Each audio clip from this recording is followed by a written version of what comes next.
you for that welcome and for letting me be a part of this anniversary celebration for the AME Church.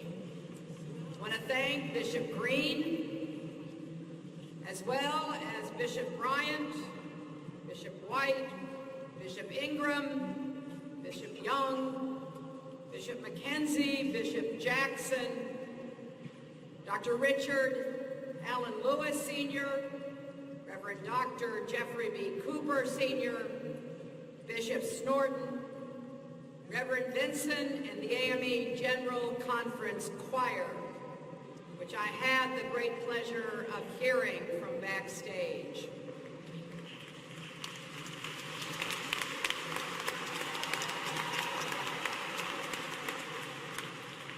There is no better place to mark this milestone for the AME Church than right here in Philadelphia, the city where this church was founded by a former slave more than 200 years ago.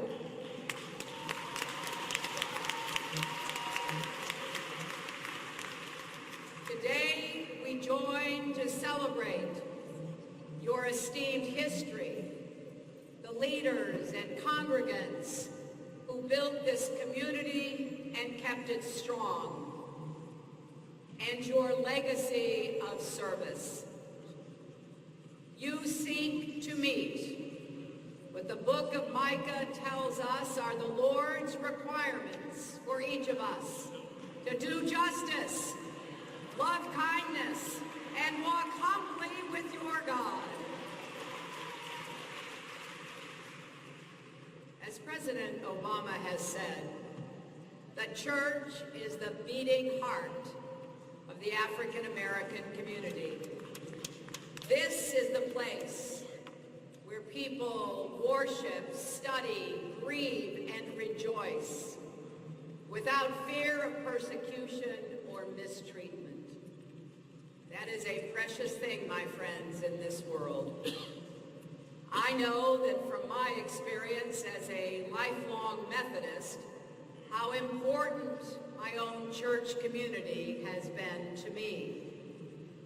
So I come here today, first and foremost, to say thank you.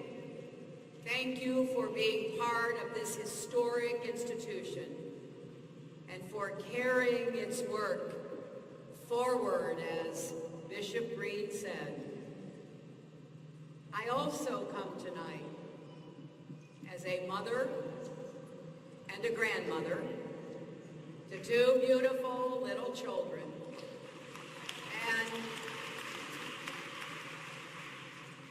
like so many parents and grandparents across America, I have been following the news of the past few days with horror and grief. On Tuesday, Alton Sterling, father of 5, was killed in Baton Rouge, approached by the police for selling CDs outside a convenience store. On Wednesday, Philando Castile, 32 years old, was killed outside St. Paul, pulled over by the police for a broken taillight. And last night in Dallas, during a peaceful protest related to those killings, there was a vicious, appalling attack. A sniper targeted police officers. He said he wanted to hurt white people. 12 officers were shot, along with 2 civilians. Five officers have died. We now know all their names: Brent Thompson, Michael Kroll, Michael Smith, Lorne Aarons, and Patrick Zamaripa. As I was on my way here today, heard reports of another shooting yesterday morning in Tennessee. What can one say about events like these? What can people and leaders of faith say about events like these? It's hard, isn't it, even to know where to start. But let's start here. Let's take a moment to pray for all the families and the loved ones suffering today. For Alton's grieving children. For the 4-year-old girl who bravely comforted her mother while Philando died in front of them. For the families of those police officers who lived every day with the fear that something like this could happen, and will always be proud of their service and sacrifice.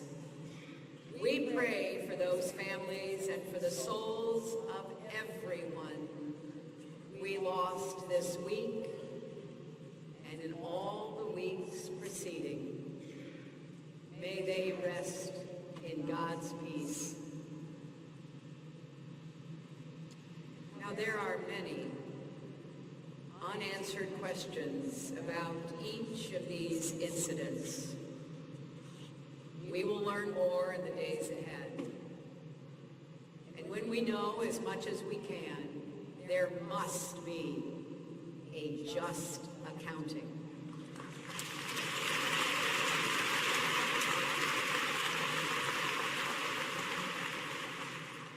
For now, let's focus on what we already know deep in our hearts. We know there is something wrong with our country.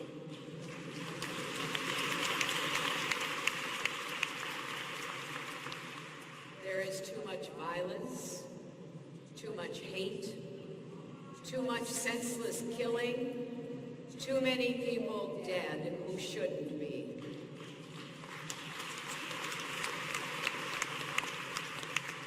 And we know there is clear evidence that African Americans are much more likely to be killed in police incidents than any other group of Americans.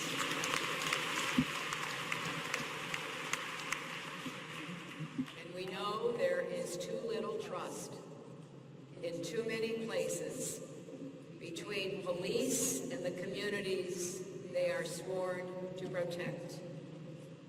With so little common ground, it can feel impossible to have the conversations we need to have, to begin fixing what's broken.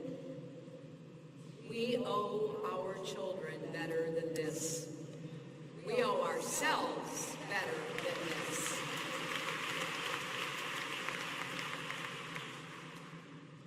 No one has all the answers. We need to find them together.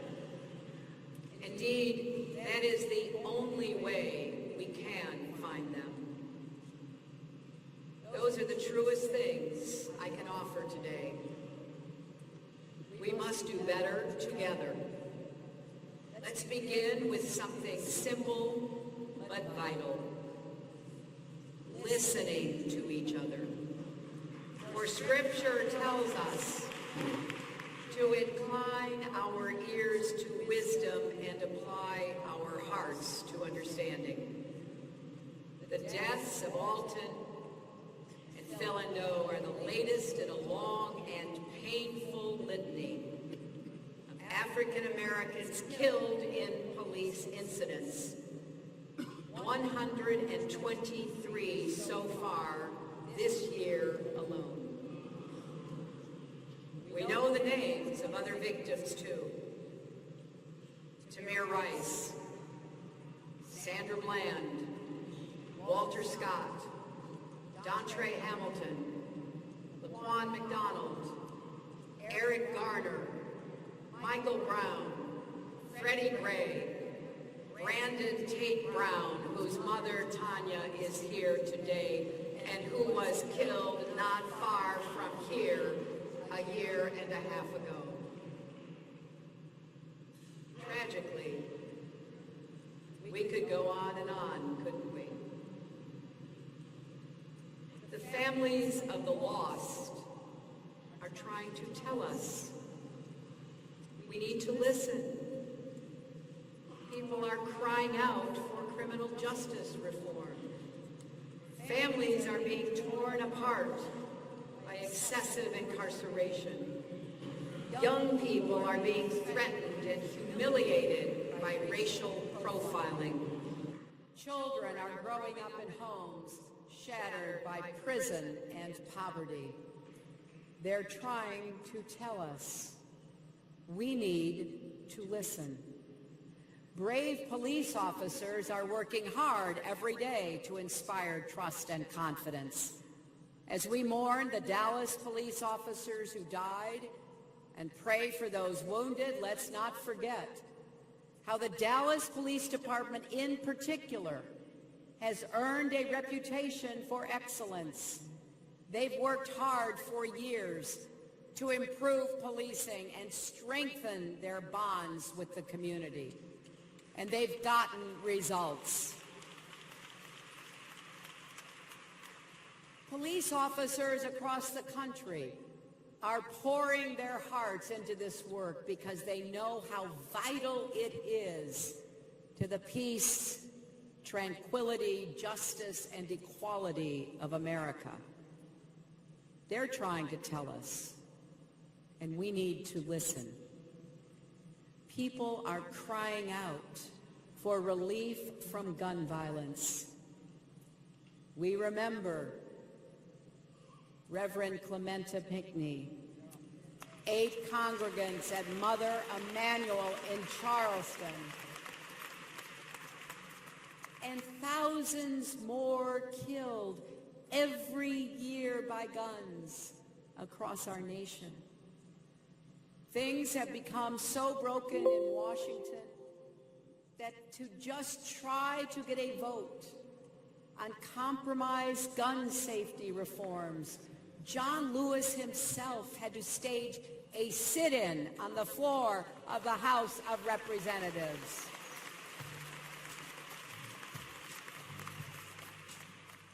Gun violence is ripping apart people's lives. They're trying to tell us, and we need to listen. I know that just by saying all these things together, I may upset some people. I'm talking about criminal justice reform the day after a horrific attack on police officers. I'm talking about courageous, honorable police officers just a few days after officer-involved killings in Louisiana and Minnesota. I'm bringing up guns in a country where merely talking about comprehensive background checks and getting assault weapons off our streets gets you demonized.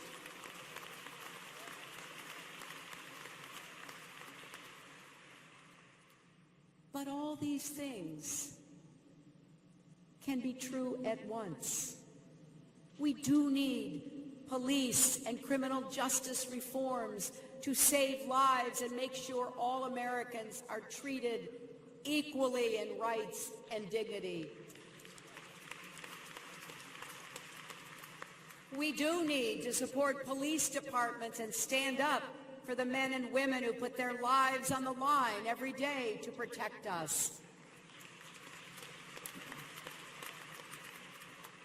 And we do need to reduce gun violence.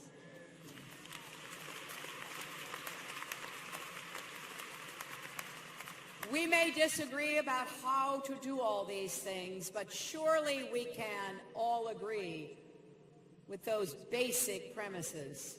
Surely this week showed us how true they are. Now, I have set forth plans for over a year to reduce excessive violence, reform our sentencing laws, support police departments that are doing things right, make it harder for the wrong people to get their hands on guns. For example, there are two important steps that I will take as president. First, I will bring law enforcement and communities together to develop national guidelines on the use of force by police officers.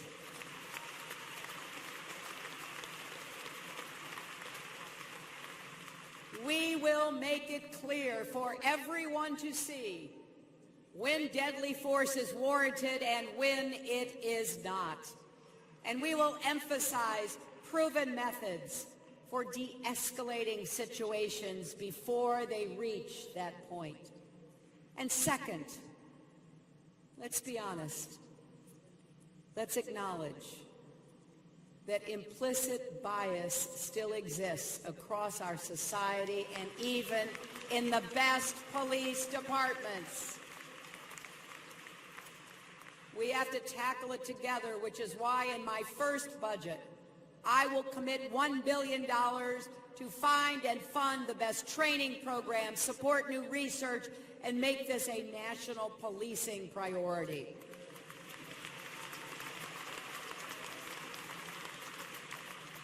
Let's learn from those police departments like Dallas that have been making progress, apply their lessons nationwide. Now, plans like these are important, but we have to acknowledge on their own, they won't be enough. On their own, our thoughts and prayers aren't enough either. We need to do some hard work inside ourselves, too.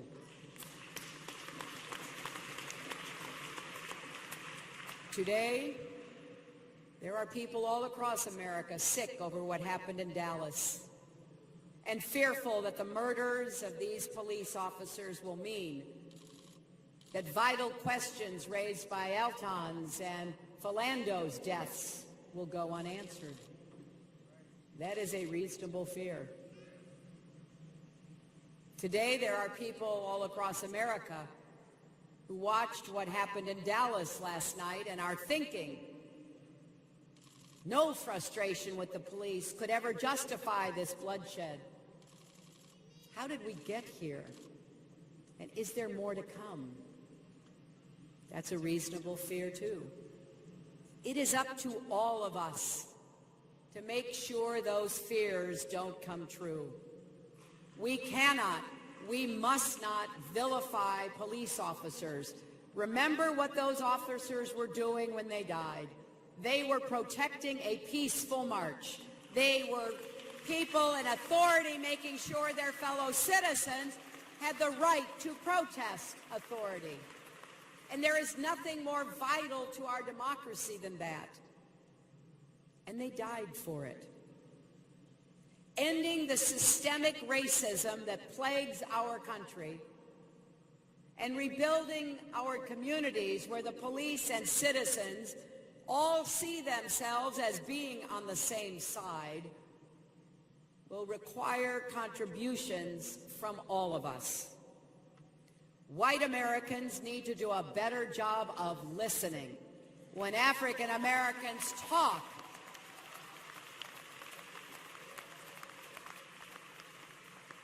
Talk about the seen and unseen barriers you face every day.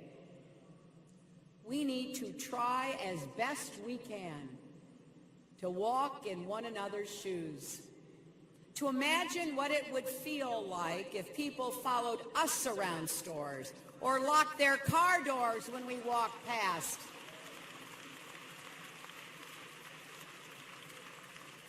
Or if every time our children went to play in the park or went for a ride or just to the store to buy iced tea and Skittles, we said a prayer, please God, don't let anything happen to my baby.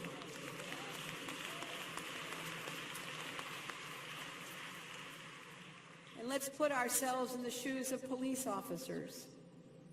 kissing their kids and spouses goodbye every day, and heading off to a dangerous job we need them to do. When gunfire broke out yesterday night and everyone ran to safety, the police officers ran the other way into the gunfire. That's the kind of courage our police and first responders show every single day somewhere across America. And let's remember, let's think about what Dallas Police Chief David Brown said this morning. He said, "Please join me in applauding these brave men and women who do this job under great scrutiny, under great vulnerability, who literally risk their lives to protect our democracy." He went on to say, "We don't feel much support these days. Let's not make today most days." Let's remember that, not just today, but every day. And let's ask ourselves, what can I do? What can I personally do to stop violence and promote justice? How can I show that your life matters to me, that I have a stake in your safety and well-being? Elie Wiesel, who died last week, once clarified for us that the opposite of love is not hate, it's indifference. And the opposite of life is not death, it's indifference. None of us can afford to be indifferent toward each other. Not now, not ever. And I'm going to keep talking about these issues with every audience. And if I'm elected, I'll start working on this on day one and keep at it every single day after that.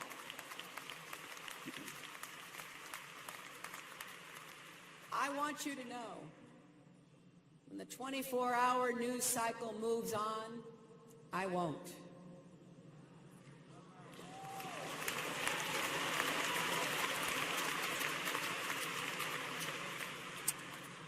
This is so important to who we are and what kind of nation we are making for our children and our grandchildren.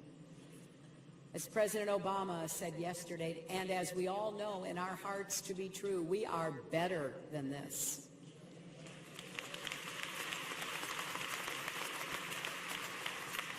And if we push hard enough and long enough, we can bend the arc of history toward justice. We can avoid that choice that Dr. King posed for us between chaos and community. So yes, this is about our country. It's also about our kids. There's nothing more important than that.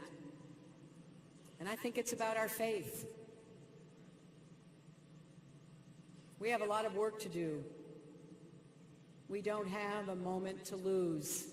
But I would not be here tonight if I did not believe we can come together with a sense of shared purpose and belief in our shared humanity. And if I did not know, we must. Because truly we are stronger together, not separated into factions or sides, not shouting over each other about who matters more or who has more cause to be upset, but together, facing these challenges together. And if we do this right and have the hard conversations we need to have, we will become even stronger, like steel tempered by fire. Fierce debates are part of who we are, just like freedom and order, justice and security, complementary values of American life. They are not easy.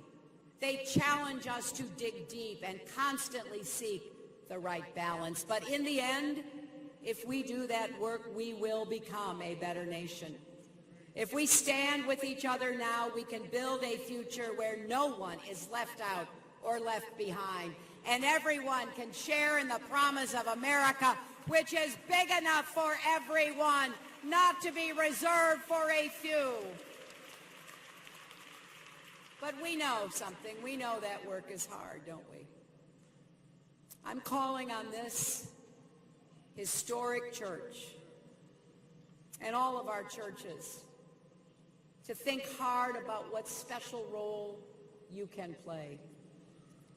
Every day, you teach and show us about the Golden Rule and so much else. Why can't we really believe it and act on it to treat others as we would want to be treated? In the 13th chapter of 1 Corinthians, St. Paul extols the virtues of faith, hope, and love for our fellow human beings. He says we need them all in this life because of our imperfections. We see through a glass darkly and only know in part. He proclaims love the greatest virtue necessary to keep faith and hope alive and to give us direction. I've tried to say for some time now that our country needs more love and kindness.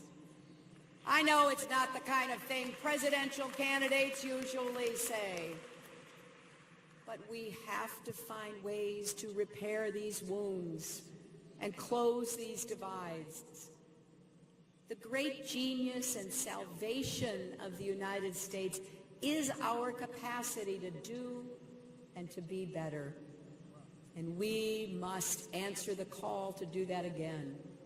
It's critical to everything else we want to achieve. More jobs with rising income, good education no matter what zip code a child lives in, affordable college, paying back debts, health care for everyone. We must never give up on the dream of this nation. I want to close with a favorite passage, a passage that you all know. It means a great deal to me, and I'm sure to many of you, from Galatians. Let us not grow weary in doing good.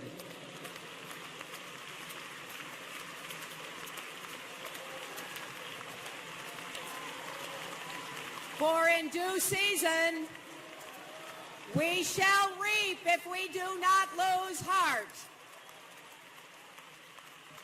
My friends, let us not grow weary. Let us plan the path forward for all of God's children. There are lost lives to redeem, bright futures to claim. Let us go forward, Bishop, with that sense of heart-filled love and commitment. And may the memory of those we've lost light our way toward the future our children and grandchildren deserve.